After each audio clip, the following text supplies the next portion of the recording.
Halo para pemirsa, masih bersama saya Bol Manuk. Oh iya, saya sedang bersama Kak Seto. Mungkin nanti kita bisa tanyakan anak yang nakal tuh harus digimanain. Kita bisa tanyakan sekarang bersama Kak Seto. Halo, apa kabar Kak Seto? Alhamdulillah. Oh iya, Kak Seto, men bocah nakal kan kudu dipremeni ya. Solusinya preman kan kira-kira Kak Seto. Sebenarnya bocah mah mau nakal mah simpel sih.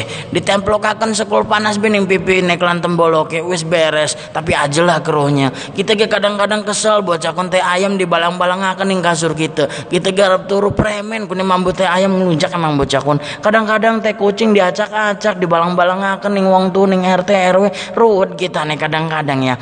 Kita nih kesel sebenarnya mal pengen ngedungulaken ngejedor-jedoraken cuman keruhnya anak uang. Kita nih apa ya pencinta anak karena segala cinta sesuatu yang indah konon Allah betuk. Si penting mah dididik be anaknya dipremenaken kon ngaji salat iya aja didengul-dengulaken kerunya wi jedor-jedoraken kerunya wis dem